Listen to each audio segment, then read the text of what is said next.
Hello. Financial planning का जो सबसे अहम एक कॉन्सेप्ट होता है, जो सबसे इंपॉर्टेंट रोल प्ले करता है, वो होता है हमारी रिटायरमेंट प्लानिंग। अब रिटायरमेंट प्लानिंग क्या होती है, इसके बारे में हम डिटेल में आपको आज बताने जा रहे हैं। सबसे पहले हमें ये बात जान लेने की जरूरत है कि इंसान की पूरी जिंदगी में इकोनॉमिकल पॉइंट ऑफ व्यू से उसकी पूरी लाइफ को 3 फेजेस में डिवाइड किए गए हैं। जो उसका अर्लियर फेज होता है 15 साल से कम एज और 60 साल से ज्यादा की जो एज होती है वो अनप्रोडक्टिव एज होती है। इसमें हमारी इनकम सबसे कम या तो नील होती है। जो बीच की हमारी एज होती है 15 इयर्स टू 60 इयर्स, ये हमारी सबसे प्रोडक्टिव एज होती है। इस एज में जितनी भी हम पूरी लाइफ की अपनी अर्निंग करते हैं वो इसी एज में करते हैं, 15 टू 60 इयर्स। जब हम अर्ली एज में होते हैं 15 ईयर से पहले, तो जो हमारी फाइनेंशियल लायबिलिटीज होती हैं वो हमारे घर से हमारे पेरेंट्स के थ्रू पूरी होती हैं। लेकिन जो हमारे 60 इयर्स के बाद जो हम अनप्रोडक्टिव एज में होते हैं, जिसको रिटायरमेंट एज बोलते हैं, उसमें जो हमारे फाइनेंशियल नीड्स होती हैं वो हमारी सेविंग्स एंड इन्वेस्टमेंट के थ्रू पूरी की जाती है। तो आज हम उसी रिटायरमेंट एज की प्लानिंग के हिसाब से जो सबसे 2 इंपॉर्टेंट स्कीम्स है उसके बारे में बात करेंगे। NPS national pension scheme and PPF public provident fund. ये 2 स्कीम गवर्नमेंट के द्वारा लाई गई है सोशल सिक्योरिटी के लिए, जिसके थ्रू आप एक कॉर्पस बिल्ड कर सकते हैं अपने रिटायरमेंट एज के लिए। आज हम दोनों के बारे में डिटेल में बात करेंगे कि कौन कौन इसमें इन्वेस्टमेंट कर सकता है और दोनों का कंपैरिजन करके देखेंगे कि कौन सी स्कीम आपके लिए बेटर होगी। तो वीडियो को पूरा देखें। तो सबसे पहला काम हम जो करते हैं, दोनों स्कीम जो है एनपीएस एंड पीपीएफ, जो इसकी पहली एलिजिबिलिटी क्राइटेरिया है कि कोई भी पर्सन जो इंडियन है वो इनमें इन्वेस्टमेंट कर सकता है। सबसे पहले हम एक ओवरव्यू ले लेते हैं पब्लिक प्रोविडेंट फंड का। पब्लिक प्रोविडेंट फंड का अकाउंट आप किसी भी बैंक के थ्रू ओपन कर लेते हैं। इसमें क्या होता है कि आपको मिनिमम 500 और मैक्सिमम 1.5 लाख का आप इन्वेस्टमेंट एक साल में कर सकते हैं। जो इसका मेच्योरिटी पीरियड होता है वो 15 ईयर का होता है। 15 ईयर्स तक पीपीएफ जो होती है काम करती है। उसके बाद आप अपने पैसे विड्रॉल कर सकते हैं। पैसे आप पब्लिक पहले भी विड्रॉल कर सकते हैं, लेकिन उसकी सर्टेन गाइडलाइन है कि अगर आप विड्रॉल करेंगे तो आपको चार्जेस क्या होंगे, और दैट आप अगले 5 इयर्स के बाद से आप पीपीएफ से अपने पैसे विड्रॉल कर सकते हैं। लेकिन जो उसकी मेच्योरिटी है वो 15 इयर्स की है। आप 15 इयर्स अगर कर लेते हैं, उसके बाद आप और एक्सटेंड कर चाहते हैं तो आप उसके अगले 5-5 साल करके और एक्सटेंड कर सकते हैं, विद कंट्रीब्यूशन और विदाउट कंट्रीब्यूशन। अगर आप 15 साल के बाद कंट्रीब्यूशन नहीं भी करना चाहते हैं, फिर भी आप उसको एक्सटेंड करते हुए जा सकते हैं। पब्लिक प्रोविडेंट फंड में जो इंटरेस्ट रेट होता है वो गवर्नमेंट प्री डिटरमाइन करती है। गवर्नमेंट एक फिक्स इंटरेस्ट रेट उस पर देती रहती है हमेशा, वो मार्केट के हिसाब से फ्लक्चुएट नहीं करता है। अब दूसरी जो हमारी स्कीम हो गई national pension scheme, NPS. National pension scheme में क्या होता है, इसकी भी जो स्टार्टिंग एज है वो आपके 18 इयर्स है। 18 इयर्स के अगर आप हैं तो आप इसमें अपना कंट्रीब्यूशन स्टार्ट कर सकते हैं up to 65 years. 15 to 65 year आप इसमें कंट्रीब्यूशन कर सकते हैं। इसमें जो कंट्रीब्यूशन अमाउंट आपकी है 500 आपको मिनिमम जमा कर सकते हैं। इसकी कोई अपर लिमिट कैप नहीं होती अनटिल कि जो आपका टोटल ग्रॉस इनकम है उसका 10% से एबव होना जाए।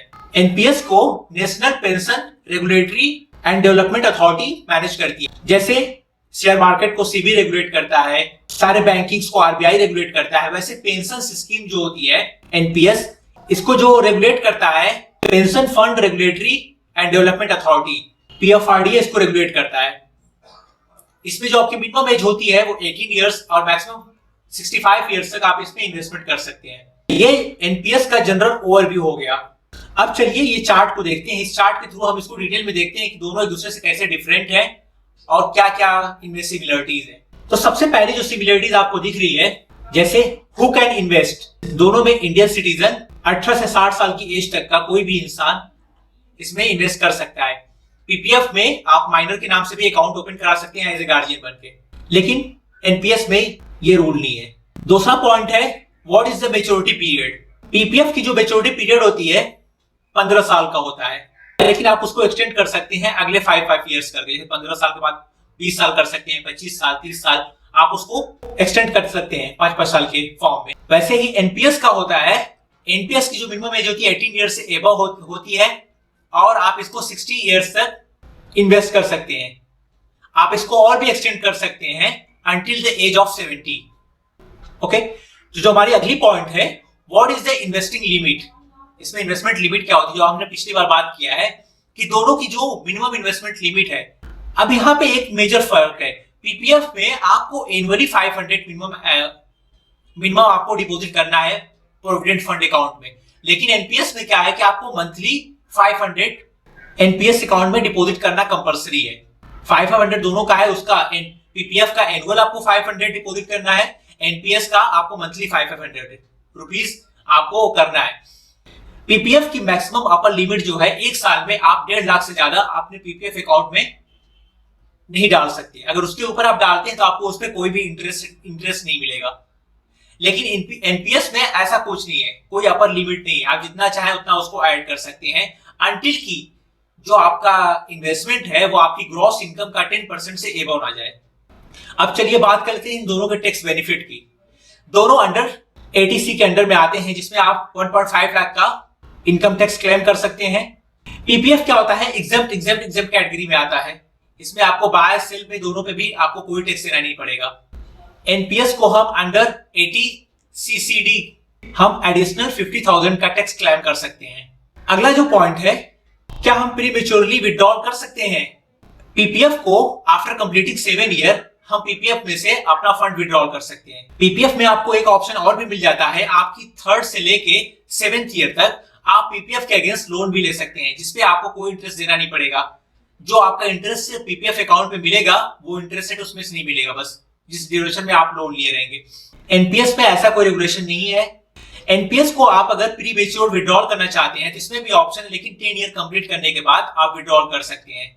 अगला जो सबसे इंपॉर्टेंट पॉइंट है, पीपीएफ में आपको ये रेगुलेशन नहीं मिलता कि आपका पैसा कहां इन्वेस्टमेंट होगा, ये कंप्लीटली फंड के हाथ में होती है। लेकिन एनपीएस में आप अपना फंड चूज कर सकते हैं कि आपका कितना फंड इक्विटी में रहेगा, कितना फंड गवर्नमेंट बॉन्ड में रहेगा, गवर्नमेंट सिक्योरिटीज में रहेगा।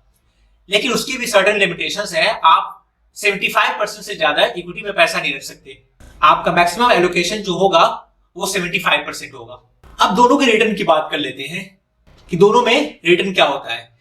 पीपीएफ में रिटर्न जो होता है वो प्री डिफाइंड होता है। गवर्नमेंट एक सर्टेन इंटरेस्ट हमेशा ओवर द पीरियड देती रहती है, बट एनपीएस में ऐसा नहीं है। एनपीएस में मार्केट के हिसाब से इंटरेस्ट रेट उस पर मिलता रहता है, क्योंकि उस पर हमारा फंड जो होता है इक्विटीज भी इन्वेस्टमेंट होता है, तो वो मार्केट ड्राइव रिटर्न देता है। अभी तक हिस्टोरिकली हमने जितना भी देखा है, एनपीएस में बेटर रिटर्न मिलता है कंपेयर टू पीपीएफ। चलिए अब अगले पॉइंट की तरफ लेते हैं। अगला जो है कि do you have to buy the annuity. PPF में ऐसा कुछ कंपलसरी नहीं है कि आप एन्युटी बाय करें। जैसे आपका 15 ईयर पीरियड मेच्योरिटी कंप्लीट होती है, आप पूरा का पूरा फंड विड्रॉल कर सकते हैं विदाउट एनी टैक्स। लेकिन एनपीएस में जब आप मेच्योरिटी पूरी कर लेते हैं 60 इयर्स की, अगर आपकी मेच्योरिटी अमाउंट जो है 2 लाख से एबव है, तो आपको at least 40% of the corpus you need to buy annuity. Annuity आपको बाय करना पड़ेगा, बाकी रेस्ट जो आपका 60% है आप उसको विड्रॉल कर सकते हैं। बाकी 40% आप एन्युटी बाय करेंगे, जिसका आपका रेस्ट ऑफ द लाइफ आपको एक पेंशन आती रहेगी। तो ये हो गया दोनों के मेजर सिमिलरिटीज एंड डिफरेंसेस। अब आपको आई होप कि भी आप लोगों को सारा डाउट क्लियर हो गया कि पीपीएफ और एनपीएफ में क्या फर्क है, मेजर डिफरेंट है, और आपको किसके थ्रू जाना चाहिए। तो अगर अभी आपने अपना रिटायरमेंट प्लानिंग नहीं किया है, इसको कंसीडर कर सकते हैं कि आपको किस में जाना है, किस में नहीं जाना है, return wise and security wise, और आपको जैसा short term long term plan है उस हिसाब से आप अपना इन्वेस्टमेंट प्लान कर सकते हैं। टैक्स सेविंग हिसाब से भी दोनों स्कीम काफी बेनिफिशियल है। ओके, अगर आपको वीडियो पसंद आई हो तो please consider to subscribe our channel and share with your friends. Thank you very much.